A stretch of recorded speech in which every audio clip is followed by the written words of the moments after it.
Second year में chapter number 1 की start करेंगे हम अपना chapter number 1 that is known as homeostasis. Homeostasis.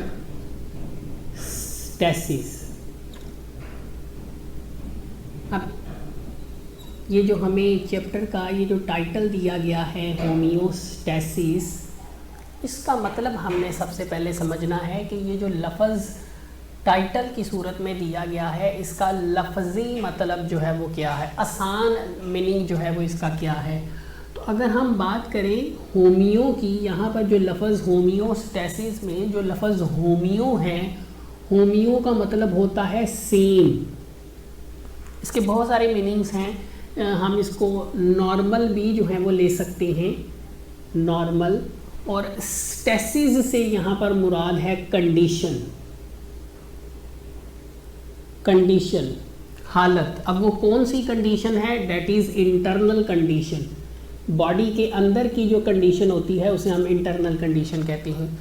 याद रखें, दो टाइप्स की कंडीशंस होती हैं, या एनवायरनमेंट भी आप कह सकते हैं। एक बॉडी के अंदर का एनवायरनमेंट जिसे हम internal condition of the body भी कह सकते हैं, और एक एक्सटर्नल कंडीशंस हैं जिसे आप environment, external environment of the body भी जो है वो कह सकते हैं। तो होमियोस्टैसिस के बारे में हमने देखना है। इसका लफ्ज़ी मतलब है सेम इंटरनल कंडीशन, कि बॉडी के अंदर की जो कंडीशंस हैं उनका सेम रहना जो है वो ज़रूरी है। अब अगर हम इसकी प्रॉपर डेफिनेशन बनाएं, प्रॉपर डेफिनेशन क्या है होमियोस्टैसिस की, तो होमियोस्टैसिस क्या है? It is defined as the protection of, what is homeostasis?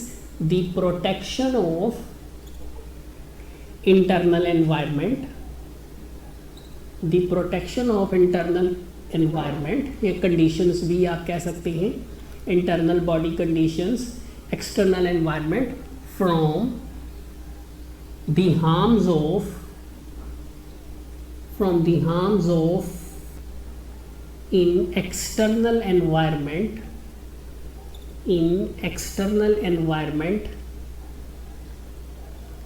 is known as homeostasis। कि होमियोस्टैसिस क्या है? होमियोस्टैसिस में, होमियोस्टैसिस एक ऐसा प्रोसेस है जिसमें एक्सटर्नल एनवायरनमेंट में, बाहर के माहौल में जो चेंजेस आती हैं, जो फ्लक्चुएशंस पैदा होती हैं एक लिविंग ऑर्गेनिज्म के एक्सटर्नल एनवायरनमेंट में, जो फ्लक्चुएशंस, जो चेंजेस पैदा होती हैं, उन चेंजेस के नुकसानात से इंटरनल एनवायरनमेंट को महफूज रखना होमियोस्टैसिस कहलाता है। मतलब कि होमियोस्टैसिस क्या है? होमियोस्टैसिस एक ऐसा प्रोसेस है जिसमें इंटरनल एनवायरनमेंट को एक्सटर्नल एनवायरनमेंट में आने वाली जो चेंजेस हैं उनके नुकसानात से महफूज रखा जाता है। ऐसा अमल जिसमें अंदरूनी माहौल को बैरूनी माहौल में आने वाली तब्दीलियों के नुकसान से बचाया जाए, ऐसे अमल को हम क्या नाम देते हैं? होमियोस्टैसिस का नाम देते हैं। अब होमियोस्टैसिस की इसी की डेफिनेशन जो है वो हम एक और तरह भी जो है वो कर सकते हैं। होमियोस्टैसिस की डेफिनेशन को हम और तरह भी जो है वो डिफाइन कर सकते हैं। For example, homeostasis is the maintenance of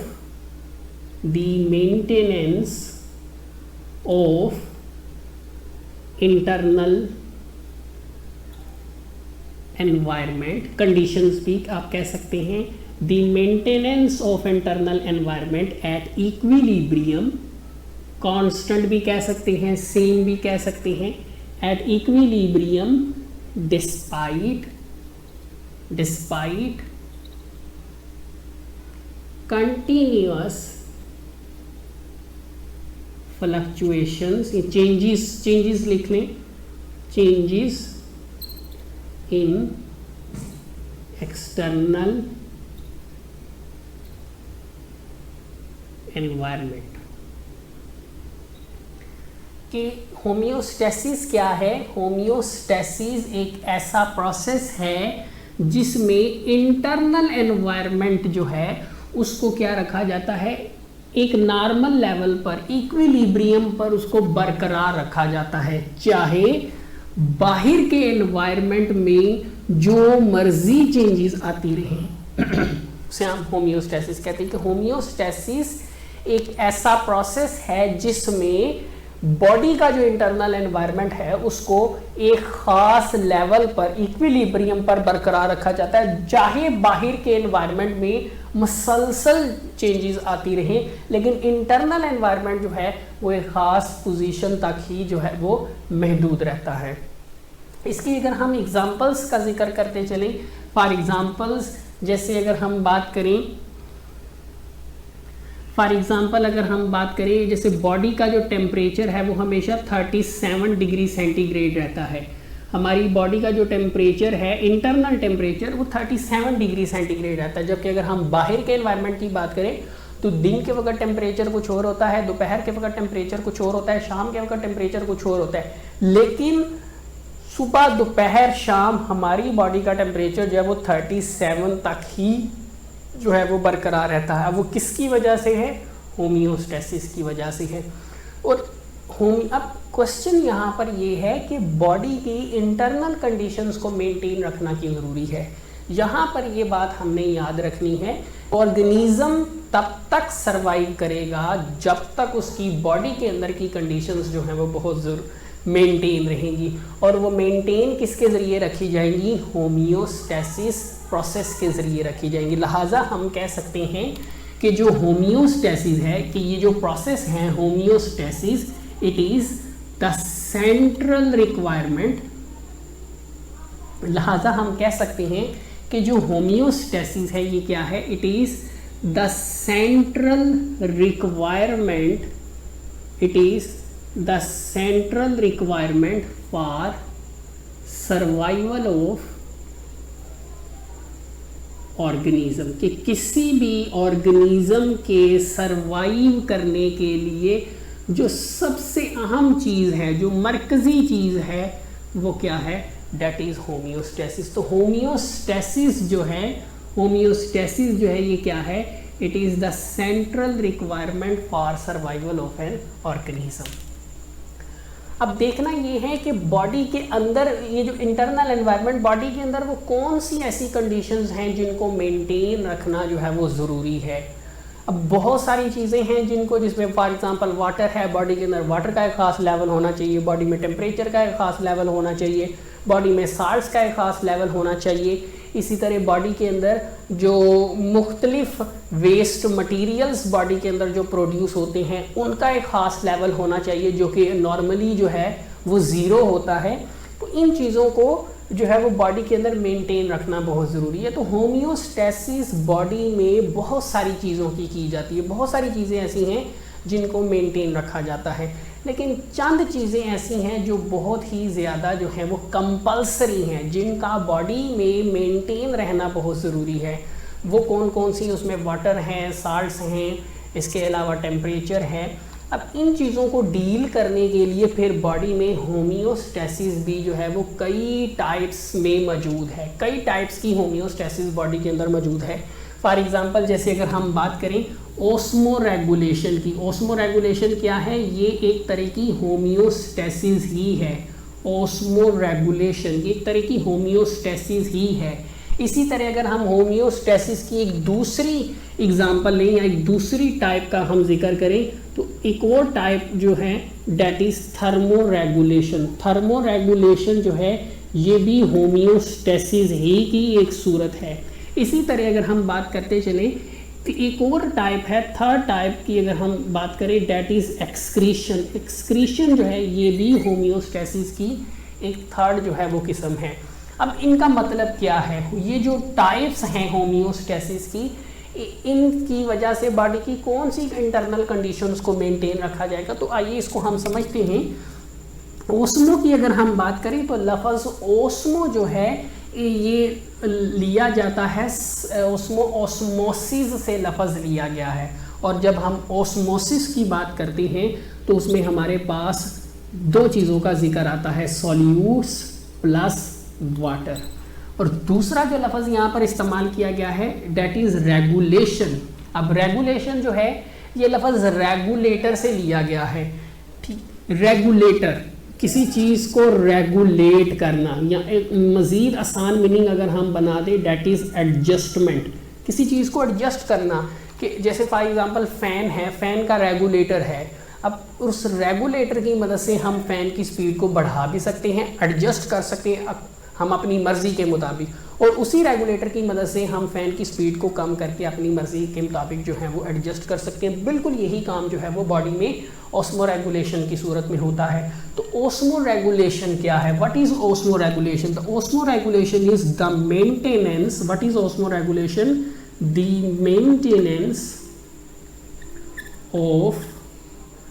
maintenance of water and salts. अब साल्ट्स जो हैं ये सॉल्यूट्स की टर्म में मोस्टली जो हैं वो लिए जाते हैं। The maintenance of water and salts in body is known as osmoregulation. Osmoregulation क्या है? बॉडी में पानी और नमकियात, बॉडी में पानी और साल्ट्स की जो मिकदार है उसको मेंटेन रखने की जिम्मेदारी जो है, उसको मेंटेन रखना जो है वो ऑस्मो रेगुलेशन कहलाता है। बिल्कुल इसी तरह अगर हम बात करें थर्मो रेगुलेशन की, तो थर्मो लफ्ज़ थर्म से निकला, थर्म जो है that is means by heat, और यहाँ पर हीट से जो है वो मुराद हमारी बॉडी का टेम्परेचर है, जिसको हमने एग्जाम्पल के तौर पर भी यहाँ पर लिया। तो थर्मो रेगुलेशन क्या है? The maintenance of, what is thermo regulation? The maintenance of internal body temperature. तो बॉडी के अंदर का जो टेम्परेचर है उसको हमेशा 37 डिग्री सेंटीग्रेड तक बरकरार रखना। The maintenance of internal body temperature with in a narrow range. Body में इंटरनल हमारी बॉडी का टेम्परेचर जो है उसको एक ख़ास रेंज तक जो है वो मेंटेन रखा जाता है। वो रेंज क्या है? हम नॉर्मली हमारी बॉडी में वो रेंज है 36 टू 38 डिग्री सेंटीग्रेड, कि हमारी बॉडी में जाहिर सी बात है जब एक्सटर्नल एनवायरनमेंट में टेम्परेचर एकदम से चेंज होगा तो उसका असर बॉडी के टेम्परेचर पर भी पड़ेगा, लेकिन फ़ौरन ही बॉडी में ये थर्मो रेगुलेशन प्रोसेस एक्टिवेट होगा, जिसकी कोशिश होगी कि बॉडी का जो टेम्परेचर है उसको इस रेंज तक ही रखा जाए, इससे ना ही कम होने दिया जाए ना ही ज़्यादा होने दिया जाए। तो बॉडी के अंदर का जो टेम्परेचर है उसको मेंटेन रखना जो है वो थर्मो रेगुलेशन कहलाता है। इसी तरह अगर हम बात करें एक्सक्रीशन की, अब एक्सक्रीशन एक ऐसा प्रोसेस है जिसमें बॉडी के अंदर बनने वाले जो मेटाबॉलिक वेस्ट हैं उनको बाहर निकाल दिया जाता है, ताकि मेटाबॉलिक वेस्ट जो हैं उनका लेवल हमारी बॉडी में जो है वो ज़ीरो रहे। और मैंने बताया था कि बॉडी में मेटाबॉलिक वेस्ट जो हैं उनका लेवल जो ज़ीरो होना चाहिए, यही नॉर्मल लेवल है हमारी बॉडी के लिए। अब मेटाबॉलिक वेस्ट क्या है? बॉडी में, हमारी बॉडी में एक लिविंग ऑर्गेनिज्म की बॉडी में बहुत सारे केमिकल रिएक्शंस होती हैं, जिसकी मदद से एक चीज़ को दूसरी चीज़ में तब्दील किया जाता है, दूसरी को पहली में तब्दील किया जाता है, उसे हम केमिकल रिएक्शंस कहते हैं, और बहुत सारे हो रहे होते हैं। तो हमारी बॉडी में जो बहुत सारे केमिकल रिएक्शंस हो रहे होते हैं उन्हें हम मजमूई तौर पर मेटाबॉलिज्म कहते हैं। तो उन केमिकल रिएक्शंस के नतीजे में, जिसे हम मेटाबॉलिज्म कहते हैं, उसके नतीजे में बाज़ औक़ात वेस्ट मटेरियल्स भी बनते हैं, उन्हें हम कहते हैं मेटाबॉलिक वेस्ट, जो बॉडी से में जैसे ही बनते हैं एक्सक्रीशन के प्रोसेस के ज़रिए उनको बॉडी से बाहर निकाल दिया जाता है। तो एक्सक्रीशन क्या है? That is the removal of, elimination भी कह सकते हैं, the elimination of metabolic waste from body is known as excretion. For example urea in form of urine। मिसाल के तौर पर हमारी बॉडी में इन ह्यूमन बींग्स यूरिया जो है वो एक मेटाबॉलिक वेस्ट है जिसको बॉडी से यूरिन की सूरत में जो है वो निकाला जाता है। तो हमने बात की होमियोस्टेसिस के हवाले से कि होमियोस्टेसिस क्या है? एक ऐसा प्रोसेस जिसके ज़रिए बॉडी के अंदर की जो कंडीशंस हैं उनको मेंटेन रखा जाता है। बाहर के एनवायरनमेंट में चाहे जो मर्जी चेंजेस आती रही। अब ये क्यों ज़रूरी है, क्योंकि बाहर के एनवायरनमेंट में जब चेंज आता है तो इंटरनल एनवायरनमेंट में भी चेंज आता है, लेकिन इंटरनल एनवायरनमेंट को मेंटेन रखा जाता है, उसकी जिम्मेदारी जो है वो होम्योस्टेसिस के हवाले डिस्कस कर रहे थे। इंट्रोडक्शन जिसमें हमने होम्योस्टेसिस के हवाले से पढ़ा, तो होम्योस्टेसिस का जो इंट्रोडक्शन हमने डिस्कस किया उस हवाले से हम देखेंगे कि पास्ट पेपर्स में कौन से क्वेश्चन जो हैं वो आ चुके हैं। अगर हम MCQs की बात करें तो MCQs फिलहाल इस टॉपिक में से अभी तक कोई नहीं आया। शॉर्ट क्वेश्चन की अगर हम बात करें तो 2 शॉर्ट क्वेश्चन हैं जो पास्ट पेपर्स में बार बार जो हैं वो रिपीट हुए हैं, जिसमें differentiate between osmo regulation and thermo regulation, osmo regulation और थर्मो रेगुलेशन में क्या फ़र्क है, और दूसरा है होम्योस्टेसिस जो है वो क्या है। अब इनको हम मेंशन जो हैं या किस तरीके से जो है वो लिखेंगे, तो जैसे पहला क्वेश्चन है क्वेश्चन नंबर 1, तो इसको हम पेपर के बिल्कुल सेंटर में जो है वो लिखेंगे। उसके बाद हम देखेंगे कि डिफरेंस पूछा गया है ऑस्मो रेगुलेशन और थर्मो रेगुलेशन, तो यहाँ पर हम लिखेंगे ऑस्मो रेगुलेशन, ऑस्मो रेगुलेशन, और ज़रा सा फासले पर दूसरी तरफ हम लिखेंगे थर्मो रेगुलेशन। एक तरफ हम ऑस्मो रेगुलेशन लिख लेंगे और दूसरी तरफ हम थर्मो रेगुलेशन लिख लेंगे, और फिर बिल्कुल सेंटर में जो है वो लाइन लगाएंगे और इन दोनों क्वेश्चंस को जो है वो अटेम्प्ट करेंगे। कोशिश करें कि चूँकि ऑस्मो रेगुलेशन जो है वो यहाँ पर ख़त्म हो रहा है, तो थर्मो रेगुलेशन भी जो है वो आप तकरीबन यहीं से जो है वो स्टार्ट करें। थर्मो रेगुलेशन, ऑस्मो रेगुलेशन और थर्मो रेगुलेशन में कुछ इस तरीके से आपने डिफरेंस को जो है वो अटेम्प्ट करना है। लाइन जो है वो बिल्कुल सीधी लगानी है। सेकंड अगर हम देखें होम्योस्टेसिस के हवाले से हमने क्वेश्चन नंबर मेंशन किया। अब हमसे पूछा जा रहा है होम्योस्टेसिस क्या है, तो हमने एक साइड पे लिख दिया होम्योस्टेसिस, होम्योस्टेसिस। अब डेफिनेशन जो है वो हमने मेंशन करनी है, तो होम्योस्टेसिस की अगर हम डेफिनेशन जो आज हमने पढ़ी, होम्योस्टेसिस क्या है, the maintenance of internal environment from harms of fluctuations in external environment. तो ये हमने आज जो डेफिनेशन पढ़ी थी वो हमने होम्योस्टेसिस की यहाँ पर मेंशन कर दी। याद रहे जब भी डेफिनेशन लिखनी है उसको इन्वर्टेड कोमास में जो है वो लास्ट में लिखना है। अब स्टूडेंट्स क्या करते हैं, वो सिर्फ इतना क्वेश्चन जो है वो आंसर जो है उसका मेंशन कर देते हैं, जिसका एग्जामिनर कभी भी पूरे मार्क्स नहीं देगा, क्योंकि 1 से 1.5 लाइन के कभी भी 2 नंबर पूरे नहीं मिलेंगे। लिहाजा हमें इस टॉपिक में कुछ एक्स्ट्रा लाइंस भी लिखने की ज़रूरत पड़ेगी। एक्स्ट्रा से मुराद हमने 1 से 2 लाइनें ऐसी भी लिखनी हैं जो इस टॉपिक के हवाले से बहुत इंपॉर्टेंट हो, ताकि जब एग्जामिनर उसको पढ़े तो उसको पता चले कि आपको इस टॉपिक के हवाले से मुकम्मल इन्फॉर्मेशन जो है वो आपके पास मौजूद है। जैसे अगर हम इसकी extra line, important line support में अगर हम लिखते हैं तो वो क्या होगी, डेट इज़, एरो मेंशन करेंगे यहाँ पर, it is the central requirement, या मार्कर से जो है वो मेंशन करेंगे, it is the central requirement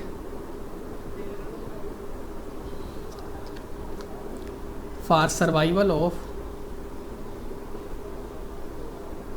living organism. किसी भी लिविंग ऑर्गेनिज्म के सरवाइव करने के लिए सबसे जो अहम रिक्वायरमेंट है बॉडी को, वो किसकी है, होम्योस्टेसिस की है। तो अब ये देखिए, ये हमने एक ऐसी बात लिखी जो होम्योस्टेसिस से जो है वो रिलेटेड है। इससे एग्जामिनर जो है वो बहुत ज़्यादा उस पर गुड इम्प्रेशन जो है वो देखने को मिलेगा, उस पर गुड इम्प्रेशन जो है वो पड़ेगा, जिससे हमें मार्क्स भी जो है